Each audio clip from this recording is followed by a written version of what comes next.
बात चल रही थी फार्मास्यूटिकल ऑर्गेनिक केमिस्ट्री सेकेंड की, B pharma third semester second year की बात कर रहे थे बेसिकली, जिसमें दूसरी यूनिट का 6वां लेक्चर है ये। और लास्ट पार्ट हम लोगों को स्टार्ट करना था, तीसरा पार्ट, और वो था एरोमेटिक एसिड। ठीक है, तो स्टार्ट करते हैं हम लोग, जिसमें हम लोगों ने पहले 2 पार्ट फिनॉल्स और एरोमेटिक अमीन्स कर लिया था। आपने पिछले 5 लेक्चर्स अगर नहीं देखे हैं तो आप प्लेलिस्ट में जाइए, चैनल सब्सक्राइब करिए, प्लेलिस्ट में जाइए, वहाँ 5 लेक्चर लाइन से अवेलेबल हैं। बहुत इजी, बहुत ट्रिकी वे में और बहुत प्यारे तरीके से समझा रहा हूँ मैं आपको। तो आप ऑर्गेनिक जो है वो सबसे इजी लगने लगा होगा, मुझे ऐसा लगता है। हालांकि जो है सारी यूनिट्स बहुत इजी हैं। पीछे से एक बैकग्राउंड साउंड आता है मानता हूँ, लेकिन देखिए शहर के बीचों बीच है तो बैकग्राउंड साउंड का तो मैं कुछ नहीं कर सकता, तो एडजस्ट आपको भी करना पड़ेगा, मैं तो कर ही रहा हूँ। लास्ट पार्ट का अगर हम लोग सिलेबस देखें तो एरोमेटिक एसिड्स है हमारा, तो इसमें हम लोगों को एसिडिटी पढ़नी है। एसिड्स जो हैं वो वैसे भी एसिडिटी शो करते हैं, उनकी एसिडिटी पे सब्स्टिट्यूएंट का क्या इफेक्ट है ये पढ़ना है।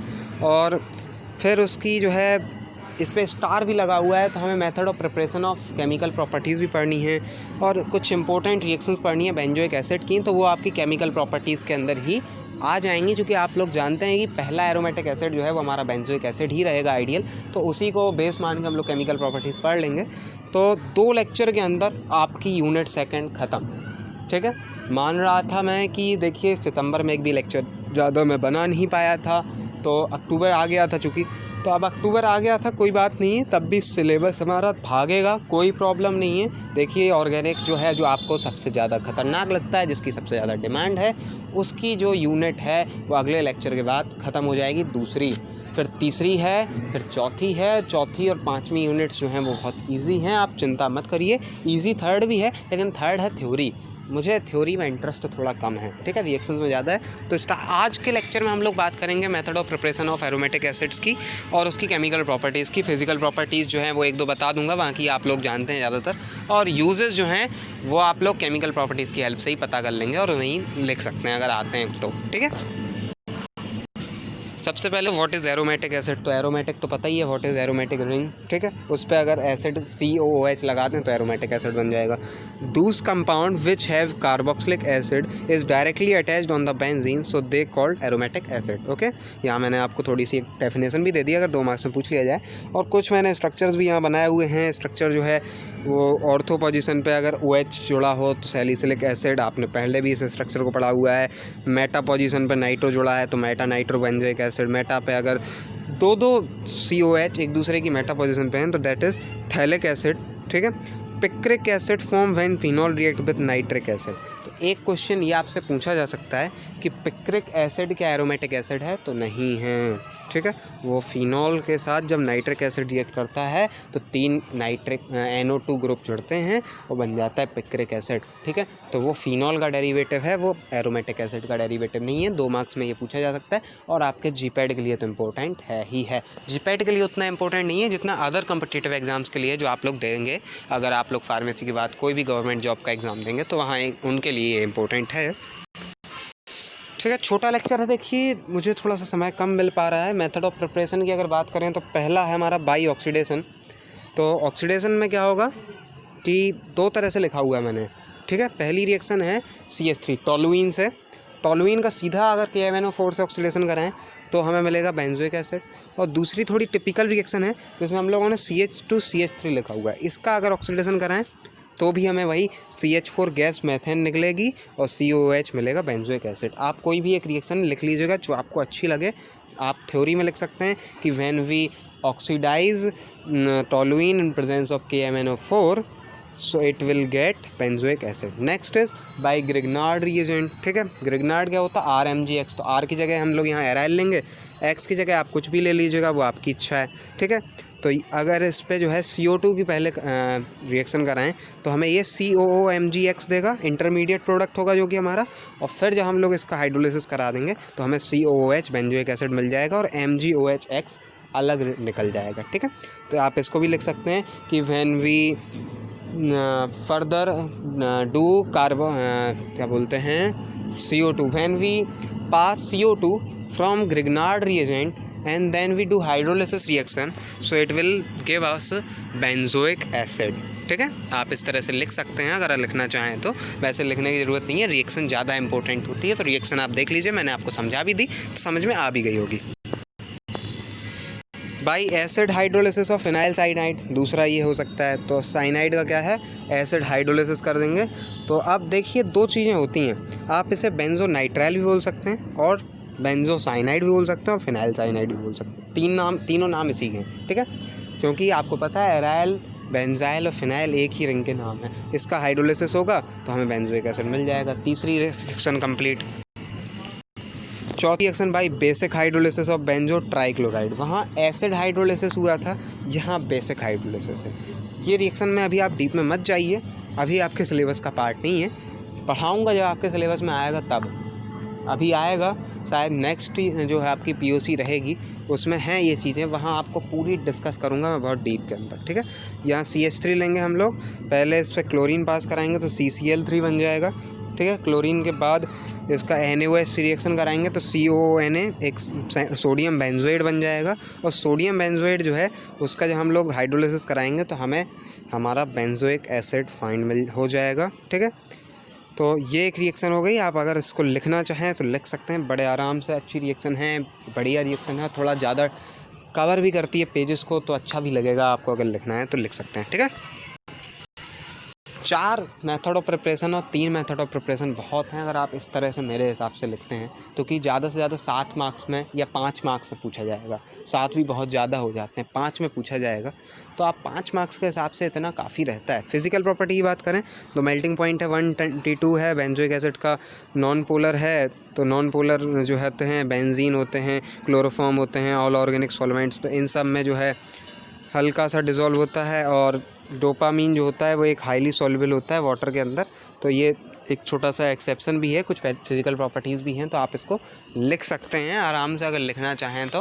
वैसे फ़िज़िकल प्रॉपर्टीज़ जो हैं वो आप लोग नेट से भी देख सकते हैं। वैसे फ़िज़िकल प्रॉपर्टी ज़्यादा से ज़्यादा 2 या 3 लिखनी होती हैं, तो यहाँ 2 या 3 आपको मिल गई हैं बस, ठीक है। मेन है रिएक्शंस, ठीक है, केमिकल प्रॉपर्टीज़ और केमिकल रिएक्शंस। तो यहाँ जब बेंजोइक एसिड जो है आपको पता है ये क्या है, एसिड है। एसिड अगर बेस से रिएक्ट करता है तो क्या बोलता है, सॉल्ट ही तो बनाना है। सोडियम हाइड्रोक्साइड से रिएक्शन करा देंगे तो बन गया COONA, that is sodium benzoate. तो ये एस्टर भी है और सॉल्ट भी है, तो इसको एस्टर फॉर्मेशन और सॉल्ट फॉर्मेशन दोनों नाम से आप पूछ सकते हैं। नेक्स्ट इज़ एस्टर फॉर्मेशन, तो यहाँ एथाइल अल्कोहल से रिएक्शन कराएगा तो यहाँ भी वही है, एथाइल बेंजोएट बनेगा, ठीक है। सेम रिएक्शंस हैं, बस हाइड्रोजन निकल लेगा OH के साथ तो H2 बन जाएगा और C2H5 आके ऐड हो जाएगा। वहाँ ऊपर क्या हो रहा था कि OH और H2O बना रहे थे और Na आके ऐड हो जा रहा था, ठीक है। बस नीचे भी वही हो रहा था, CO3 था तो CO2 निकल जा रही थी, कार्बन डाइऑक्साइड गैस। H जो था एक उसका, एक इसका H, तो H2 और एक OH2O निकल जा रहा था, सोडियम जाके ऐड हो जा रहा था, ठीक है। तो ये आप कुछ रिएक्शंस हैं। देखिए मैं आपको अभी लिख के तो नहीं बता सकता क्योंकि मेरे पास बोर्ड नहीं है, फिर भी बहुत अच्छे से मैं आपको एक्सप्लेन आउट कर रहा हूँ, ठीक है। और अगर इसके बाद भी आपको कोई क्वेरी होती है तो मेरा नंबर है 9140403649, आप सीधा मुझसे कॉल करें, मैं आपकी सारी क्वेरीज ओके करूँगा, ठीक है। नोट्स भी आपको वहीं मिल जाएंगे अगर आप चाहें तो, और चैट भी कर सकते हैं अगर कोई प्रॉब्लम है तो बताइएगा, ठीक है। तो ये 2 केमिकल प्रॉपर्टीज़ हो गई। तीसरी एराइल हैलाइड फॉर्मेशन, ठीक है, हैलाइड लग जाएगा तो ये कुछ रिएक्शन है। PCl5 से अगर हम लोग इसकी रिएक्शन कराएं, फॉस्फोरस पेंटाक्लोराइड जिसको बोलते हैं, तो हमें पहले COCl मिलेगा, ठीक है, COOH होता है ना ये, तो अब H जो है वो एक HCl लेके भाग जाएगा, HCl बना लेगा, O जो है वो POCl3 बना लेगा और Cl आके यहाँ ऐड हो जाएगा, ठीक है। तो ये बन गया benzyl chloride, that is acyl halide, ठीक है। सॉरी एराइल नहीं था, एसाइल था। तो एसाइल आपको पता है क्या होता है, जिस पे एक R लगा हो और C डबल बॉन्ड O हो, ठीक है, दैट इज़ एसाइल। ये एसाइल हैलाइड आपको मिल गया। Next is reduction to benzyl chloride, इसका सॉरी बेंजाइल अल्कोहल, तो अगर हम लोग रिडक्शन कराएं तो COOH क्या है, CH2OH में बदल जाएगा, तो ये बेंजाइल अल्कोहल बन जाएगा। प्रेजेंस किसकी, BH3 की या THF की, तो THF क्या होता है, थोरोन हाइड्रेट होता है। तो अगर आप इसको लिखना चाहें तो आप लिख सकते हैं कि what is THF, thoron hydrate, okay. तो रिडक्शन भी हो गया।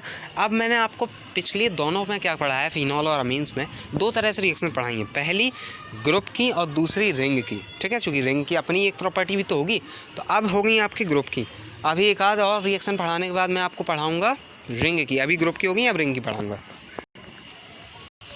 एक सिंपल रिडक्शन भी यहाँ दिया हुआ है सोडा लाइम की प्रेजेंस में। सोडा लाइम क्या होता है, CaO और सोडियम हाइड्रोक्साइड को एक साथ अगर हम लोग मिक्स करते हैं, that is soda lime use करते हैं, तो ये सीधा बेंजीन में बदल जाएगा।